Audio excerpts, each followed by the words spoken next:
उपमुख्यमंत्री अजित पवार यांचे निकटवर्तीय मुळशीचे तालुका अध्यक्ष राजेंद्र हगवणेंच्या सुनेनं जाचाला कंटाळून आत्महत्या केल्याचं समोर आल्यानंतर एकच खळबळ उडाली। या प्रकरणी वैष्णवी हगवणेचा पती शशांक, सासू, दीर आणि नणदेला बावधन पोलिसांनी बेड्या ठोकल्यात। पण राजेंद्र हगवणेंना 5 दिवस उलटूनही पोलिसांनी अटक केलेली नाही। पोलीस हगवणेंना अटक कधी करणार असा प्रश्न हा विचारला जातोय। या सगळ्याविषयी अधिक माहिती घेण्याकरता थेट जाऊया पिंपरी चिंचवडला आपले प्रतिनिधी सुशांत डुमरे यांच्याकडे। सुशांत, 5 दिवस उलटून जातात, राजेंद्र हगवणे सापडत नाहीयेत, कुठे गेलेत? नक्कीच लागवी वैष्णवी हगवणे हिने 16 तारखेला आत्महत्या केली। वैष्णवी हगवणे ही राजेंद्र हगवणे यांची सून आहे आणि राजेंद्र हगवणे हे राष्ट्रवादी काँग्रेसचे मुळशी तालुका अध्यक्ष आहेत आणि ते काही दिवसांपासून फरार आहेत। ते अजूनपर्यंत पोलिसांना सापडलेले नाहीयेत।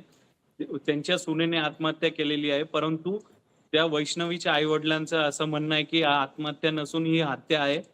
त्यांच्या लेकीला जे आहे ते गेल्या अनेक दिवसांपासून हगवणे कुटुंबीय हे त्रास देत होतं आणि तिला मारत देखील होतं। तिच्या पाठणीवरती देखील तसे निशाण देखील त्यांनी बघितलेले आहेत। त्यामुळं ही आत्महत्या नसून ही हत्या आहे आणि त्यांनी पोलिसांकडे देखील तशी तक्रार दिलेली आहे, परंतु पोलिसांना अजूनपर्यंत राजेंद्र हगवणे हे सापडलेले नाहीयेत। वैष्णवीच्या पती त्याला अटक केलेली आहे, त्याच्यासोबतच वैष्णवीची सासू आणि नणंदेला देखील अटक केलेली आहे।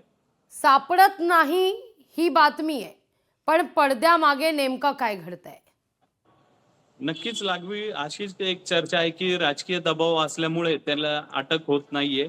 ते एवढे दिवस झाले ते भेटत का नाहीये असे देखील अनेक सवाल या निमित्ताने उपस्थित होत आहेत।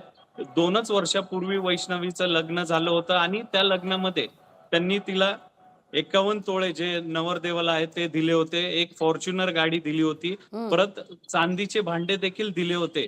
तरी देखील काही दिवसांपासून तिला पैशासाठी त्रास दिला जात असल्याचा आरोप वैष्णवीच्या आई वडिलांनी केलेला आहे। दर महिन्याला पैशाची मागणी होत होते, मोठे महागडे जे मोबाईल आहेत त्याची मागणी होत होती, गॉगल्स असतील त्याची मागणी व्हायची आणि जे घड्याळ आहेत हातात घालण्यासाठी ते देखील लाखोचे जे किमतीचे जे घड्याळ आहेत त्याची देखील मागणी होत होती। दर महिन्याला ती माहेरी रडत यायची असं देखील तिच्या आई वडिलांनी सांगितलेलं आहे। या सगळ्या मुद्द्यात आता मात्र असा एक सवाल उपस्थित केला जातोय की ज्या सगळ्या लग्न सोहळ्याकरता स्वतः अजित पवार सुद्धा त्या ठिकाणी उपस्थित होते, अशी ही चर्चा आहे की फॉर्च्युनर गाडी जेव्हा ती देण्यात आलेली होती तेव्हा काही सवाल दादांनी विचारलेले होते। असं देखील म्हटलं जात आहे की ही गाडी देण्यात आली की मागण्यात आली, त्यामुळे दादांनी ही शंका तेव्हाच उपस्थित केलेली होती, असेही चर्चा आता राजकीय वर्तुळात उपस्थित करण्यात आलेली आहे। तर सगळ्यात महत्त्वाचं म्हणजे सुप्रिया सुळे यांनी देखील काल त्यांच्या कुटुंबियांशी संवादही साधलेला आहे। या सगळ्या कसपटे कुटुंबियांना म्हणजे वैष्णवीच्या माहेरच्यांना बळ देण्याचा या ठिकाणी प्रयत्न केला जातोय, पण इथं राजेंद्र हगवणे 5 दिवस झाले तरी देखील सापडत नाहीये। या सगळ्या मुद्द्यावर स्वतः राज्याचे उपमुख्यमंत्री असलेले अजित पवार लक्ष घालणार का? या दृष्टिकोनातून काही पावलं उचलली जात आहेत का राजकीय वर्तुळात? तशी काही चर्चा पिंपरी चिंचवडमध्ये होतीये का?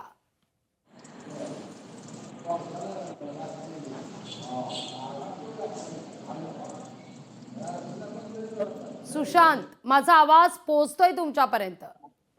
नक्कीच लागवी वेगवेगळी चर्चा आता या ठिकाणी रंगू लागलेली आहे, कारण की हे मुळशी तालुक्याचे राष्ट्रवादी पवार गटाचे अजित पवार गटाचे हे अध्यक्ष आहेत आणि त्यांची अटक का होत नाहीये, ते का पोलिसांना सापडत नाहीये, त्यांच्यावरती राजकीय दबाव पोलिसांवरती आहे का, असे देखील अनेक सवाल उपस्थित केले जातात। परंतु जर वैष्णवीच्या नवऱ्याला अटक केली जाते, सासूला अटक केली जाते, नंदेला अटक केली जाते, परंतु सासऱ्याला का नाही हा देखील मोठा प्रश्न आहे। त्यामुळे राज्याचे उपमुख्यमंत्री अजित पवार यांच्याकडे देखील वैष्णवीच्या आई वडिलांनी, मामांनी आणि आत्यांनी देखील मागणी केलेली आहे। लाडकी बहीण योजना जे संपूर्ण महाराष्ट्रामध्ये राबवली जाते, ह्याच लाडक्या बहिणीला न्याय द्यावा अशी देखील तिच्या कुटुंबियांनी मागणी केलेली आहे। त्यामुळे राज्याचे उपमुख्यमंत्री अजित पवार हे या संदर्भात काय अपडेट घेतात का, पोलिसांची काय चर्चा करतात का, आणि ह्याला लवकरात लवकर पोलीस कसं अटक करणार हे देखील पाहणं महत्वाचं आहे आता. निश्चित. सुशांत तुर्तास धन्यवाद तुम्ही दिलेल्या एकूण अशा सविस्तर माहिती करता. तुमच्याकडून सातत्यानं या सगळ्या संदर्भात अपडेट घेत राहू. व या पुढल्या बातमीकडे 10 महिन्यांच्या वैष्णवीच्या बाळासंदर्भात तिच्या माहेरच्या मंडळींनी मात्र काही सवाल उपस्थित केले. वैष्णवीचं बाळ हे चव्हाण नावाच्या व्यक्तीकडे असल्याचा वैष्णवीच्या माहेरच्यांचा दावा आहे. तर बाळाला घेण्याकरता गेला असता चव्हाणनं बंदूक दाखवून धमकी देत हाकलून दिल्याचा वैष्णवीच्या माहेरच्यांनी आरोप केलाय. तिच्या बाळाचा ताबा मिळावा याकरता तिच्या माहेरच्या लोकांनी पिंपरी चिंचवड पोलिसांकडे मागणी सुद्धा केली आहे. काल त्यांनाही कळालेलं की ते बाळ आहे कोणाकडे तरी आणि हे लोक गेले त्याला आणायला, पण त्यांनी धाक दाखवून अक्षरशः की बाळ आम्ही तुमच्या ताब्यात देणार नाही आणि ह्या लोकांना त्यांनी हकलून दिलेलं आहे त्या माणसांना.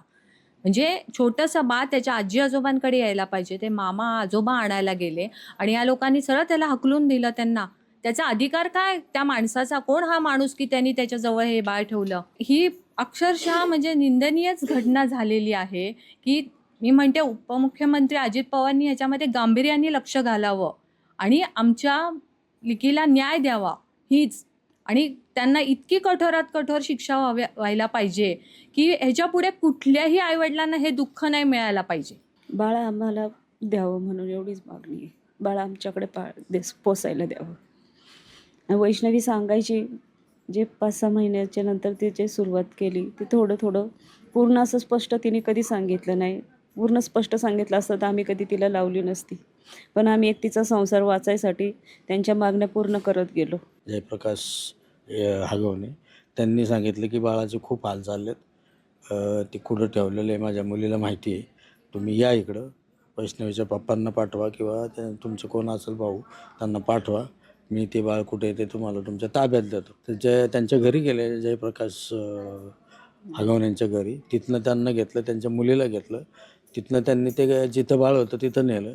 तिथं नेल्यानंतर ह्यांना तो एक गुंडवृत्तीचा इसम भेटला की त्याचं नाव निलेश चव्हाण आहे. त्याच्या ह्याला रिव्हॉल्वर लावलेला होता. त्यांनी बाळ मागितलं. बाळाला त्यांनी शिवीगाळ केली, बाळाला देणार नाही म्हणून, इथून निघून जा म्हणले. तुमचं ते घ्यायचं, काय करायचं ते आम्ही बघणार. या सगळ्या प्रकरणामध्ये आता अजित पवार यांनी जातीनं लक्ष घालून हे प्रश्न हे सोडवावेत अशी मागणी आता जोर धरतीये. लोकशाही मराठी ऐका, पहा, जागरूक रहा.